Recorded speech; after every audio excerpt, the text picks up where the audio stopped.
Imagine moving into your dream home, only for an HOA Karen to call the cops on your wife for parking her car wrong, not knowing she's a federal agent who just returned from a high-stakes mission in Israel. Buckle up for a wild ride of petty drama, power trips, and a jaw-dropping twist. If you love insane HOA stories, hit that like button, subscribe, and ring the bell for more viral neighborhood drama. Let's dive into this crazy tale. The suburban neighborhood of Willow Creek was a picture of manicured lawns and cookie-cutter homes, where every mailbox stood at precisely the same height and every blade of grass seemed to bow to the HOA's rulebook. For Ethan and Mira, the move to Willow Creek was a fresh start after years of chaos. Mira, a seasoned federal agent leading covert gun operations, had just returned from a grueling mission in Israel. Her work was classified, her demeanor unyielding, but to Ethan she was his anchor, a woman who could disarm a room with a glance or a Glock. Ethan, a freelance architect, craved the quiet of suburbia, hoping it would ground them after Mira's months abroad. Their new home, a modern two-story with a sleek glass facade, stood out in the sea of beige, and that was the first spark of trouble. The HOA president, Karen Whitaker, was the self-appointed queen of Willow Creek. At 48, with a platinum bob sharper than her tongue, Karen patrolled the neighborhood like a hawk. Her clipboard a scepter, her bylaws a gospel. She had a reputation for sniffing out violations. Trash cans left out past 7 a.m., unapproved mailbox designs, or God forbid a car parked an inch too close to a curb. To Karen, rules were oxygen, and the arrival of Ethan and Mira with their unconventional home and Mira's blacked-out SUV was a personal affront. She'd watched from her bay window as the couple unloaded boxes, her eyes narrowing at Mira's confident stride in the vehicle that screamed government issue. Karen didn't know Mira's background, but she didn't need to. The SUV's tinted windows and temporary tags were enough to mark them as outsiders. On their second day, Mira parked her SUV in the driveway, slightly angled to accommodate Ethan's sedan. It was a minor oversight, born of exhaustion from her transatlantic flight and the weight of her mission. Karen, however, saw it as a declaration of war. She stormed over, her heels clicking like a metronome, and left a neon orange violation notice on the windshield, citing improper parking alignment under HOA Code 4.21. Ethan found the note first and chuckled, thinking it a quirky welcome to the neighborhood. Mira, still jet-lagged, barely glanced at it, her mind on debriefings and classified reports. But Karen wasn't done. By evening, she'd emailed the entire HOA board, describing the egregious violation and demanding immediate action. The board, a group of spineless retirees and overworked parents, nodded along, unwilling to cross her. The next morning, Karen escalated. She called the local police, claiming an unregistered vehicle was suspiciously loitering in Willow Creek. Officer Daniels, a rookie with more enthusiasm than experience, arrived at Ethan and Mira's doorstep. Ethan answered, bemused, as Daniels explained the complaint. Mira, overhearing, stepped forward, her presence filling the room like a storm cloud. She flashed her federal badge, her voice calm but edged with steel, and the officer stammered an apology before retreating. Karen, watching from across the street, clutched her phone undeterred. To her, Mira's badge was just a prop, a bluff from a woman who dared defy her authority. Ethan urged Mira to let it go, but Mira's eyes glinted with something dangerous. She'd faced warlords and smugglers. A suburban tyrant was just a new kind of target. Karen's next move was a petition, circulated among neighbors to address the non-compliance of the new residents. She knocked on doors, her voice dripping with faux concern, painting Mira as a reckless outsider endangering the community's aesthetic harmony. Most neighbors, wary of Karen's wrath, signed without question, though a few whispered doubts about her vendetta. Ethan, unaware of the petition, focused on settling into their home, sketching designs in his office while Mira decompressed, her training keeping her calm but vigilant. She noticed Karen's car circling their street at odd hours, the HOA president's binoculars glinting in the moonlight. Mira didn't confront her yet. She was gathering intel, a habit from her field days. The tension simmered as Karen's campaign grew bolder. She posted photos of Mira's SUV on the neighborhood's private Facebook group, captioning them with warnings about suspicious activity.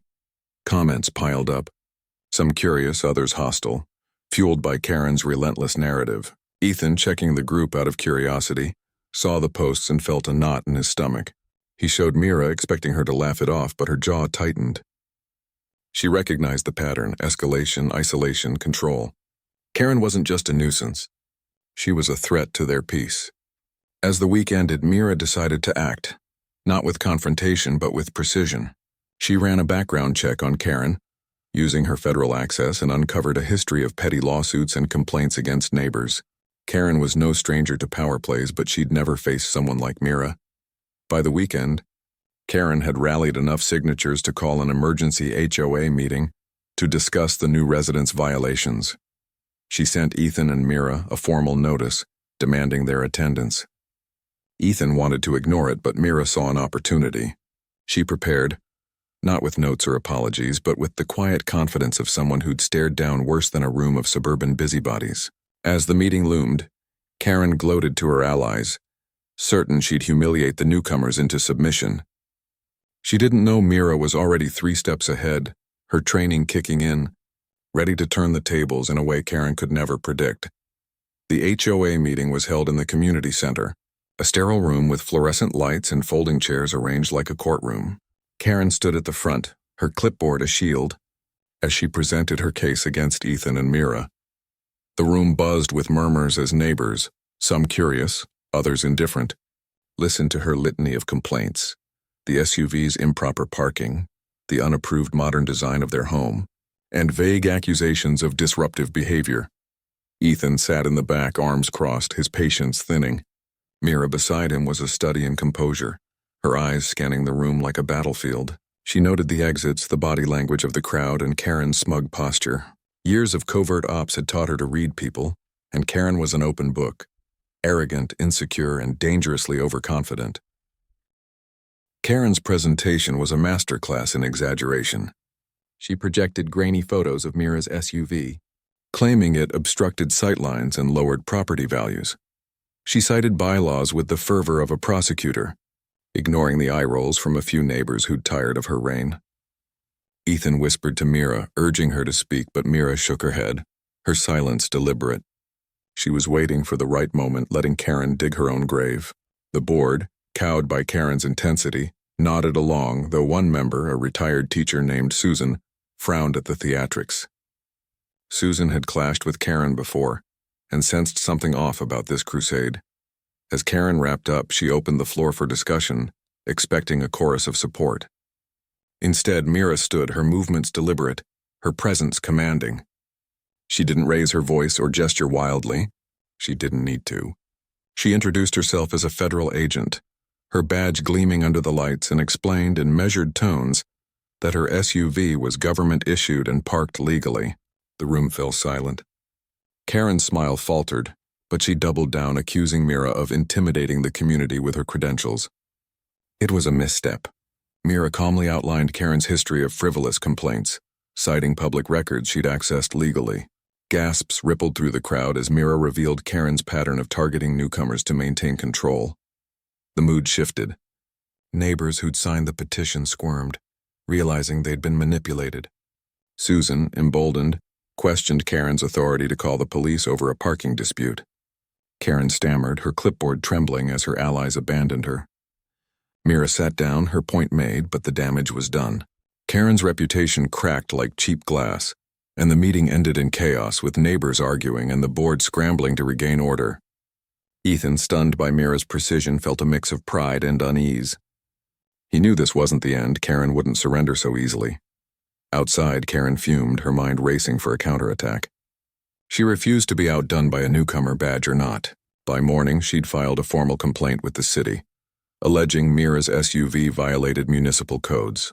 It was a desperate move born of wounded pride, but it set the stage for a bigger showdown. Mira, meanwhile, was already planning her next step, her training guiding her like a compass. She didn't want war, but if Karen insisted, Mira was ready to end it.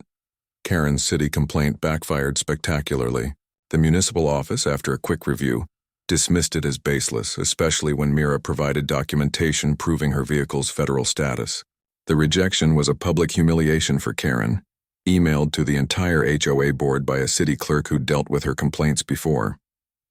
Neighbors began whispering about Karen's overreach, and Susan, the retired teacher, started rallying support to challenge her presidency. Karen, cornered, retreated to her usual tactics: surveillance and slander. She installed a security camera aimed at Ethan and Mira's property, claiming it was for community safety.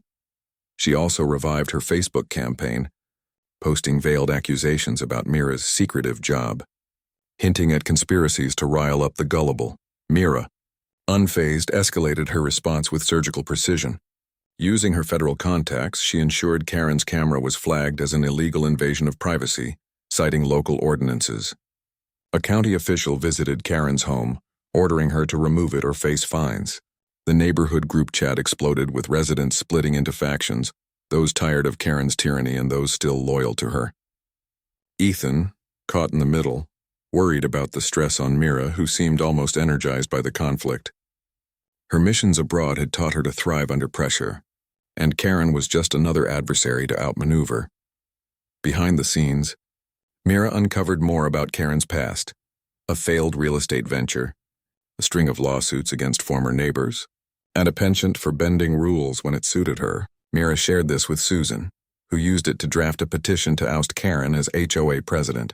The petition gained traction, fueled by neighbors fed up with Karen's micromanaging.